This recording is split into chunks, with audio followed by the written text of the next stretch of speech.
God once fed thousands with almost nothing. A crowd had followed him all day. They were tired, hungry, and far from home.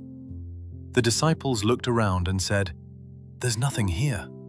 Just 5 loaves of bread and 2 fish. Not enough. Not even close." But Jesus didn't ask what they didn't have. He asked for what they did. He took the bread, he gave thanks, and he broke it. And somehow, it kept going. Bread passed from hand to hand. Fish never ran out. 5,000 people ate, and there was still food left over. This story teaches us something simple. God doesn't need abundance to provide. He just needs what you're willing to place in his hands. God once ignored a prayer on purpose. Paul was suffering, a constant weakness he couldn't escape. So he prayed for God to remove it. Not once, not twice, but 3 times. And God said no, not because he didn't hear Paul, but because he had a better plan. Instead of removing the pain, God said, "My grace is sufficient for you."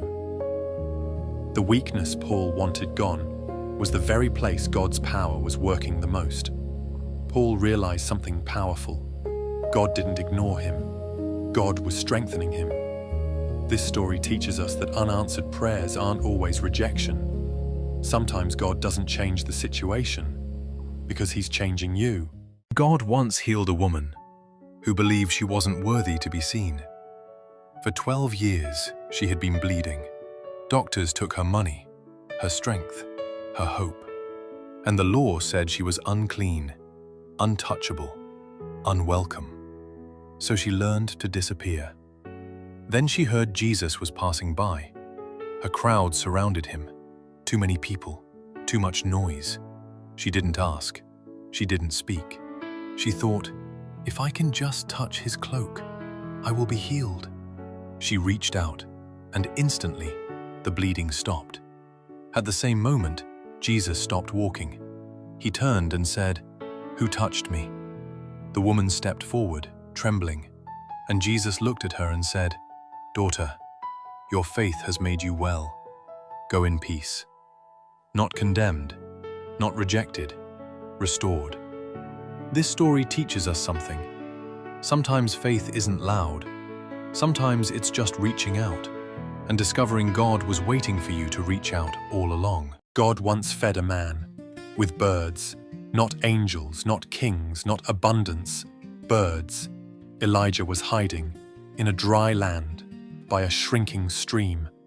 Nothing around him looked like blessing, and yet, every morning and every evening, ravens came, bread in their beaks, enough for the day.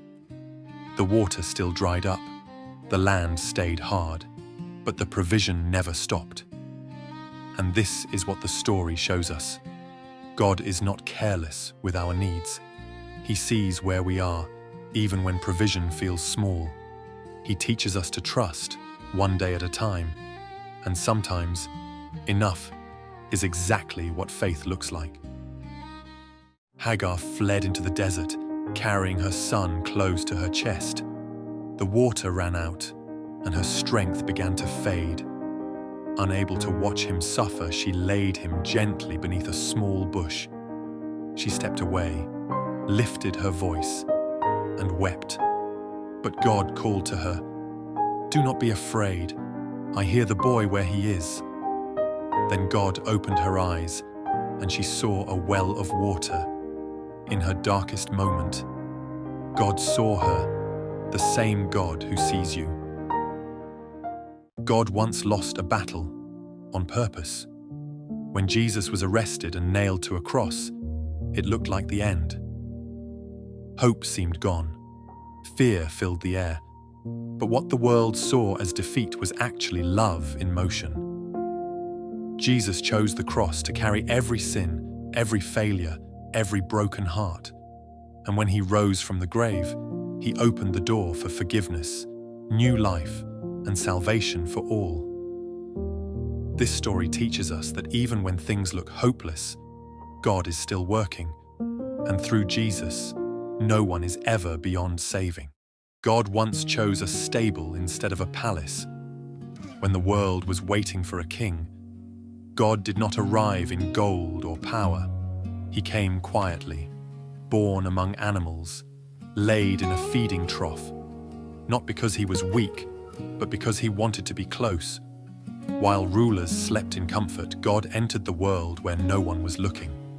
He chose humility over glory, stillness over noise, love over applause, and in that small, forgotten place, hope was born for the whole world. This story teaches us that God is not found only in strength or success.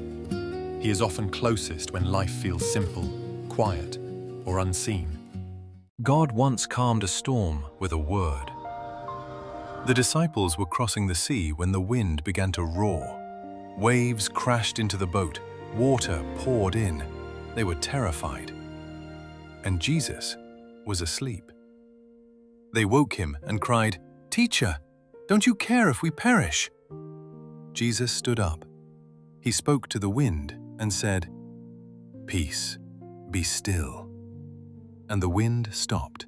The waves fell silent. The disciples looked at one another and asked, "Who is this, that even the wind and the sea obey him?" If God can calm the storm around you, he can calm the storm within you. God once made water come out of a rock. In the middle of a desert, when his people were exhausted and running out of strength. They had walked for days under the burning sun, with no water left and no clear way forward. Their bodies were weak, their hope was fading, and they cried out to God, unsure how they would survive. And God gave an impossible instruction. He told Moses to strike the rock, not because the rock had water inside it, but because God had already made a way. When Moses obeyed, water began to pour out. Enough for everyone. This story teaches us that God doesn't wait for us to be strong. He provides when we are empty, and even when nothing makes sense. God still provides. The furnace door shut behind them. A heavy iron sound, and the crowd outside knew the sentence was written. People were sure this was the end. A furious king had decided that faith would bow to pride. The men felt the heat rise on their necks. Even the guards fell from the flames meant to kill. But inside the fire, the three still stood, their lips moving, their hearts steady, their eyes on God. Then the impossible, a figure walking in the blaze beside them. The ropes were gone. The chains had vanished like dust in the light. The same king who condemned them saw a power greater than his throne. This story teaches us that God meets us in closed rooms and in the worst doors of life. This story teaches us to stand where others expect ashes. God once spoke through a donkey. A man named Balaam was riding down a road, convinced God was with him, but he couldn't see what was right in front of him. An angel stood in the road, blocking the path, sword drawn. The donkey saw the danger and refused to move. Balaam didn't understand and struck the donkey in anger again and again. Then God did something unbelievable. The donkey spoke.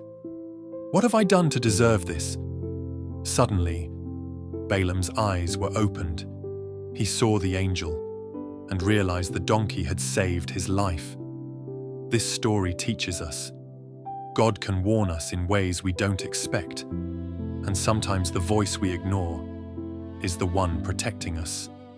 Joseph had been faithful, but still found himself in a prison he didn't deserve.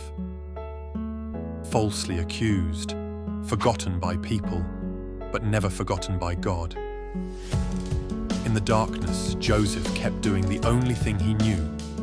He stayed faithful. And even in the cell, God was shaping him, preparing him for a throne he couldn't see yet. When others overlooked him, God remembered. And in one moment, God lifted Joseph from the lowest place to stand before Pharaoh himself.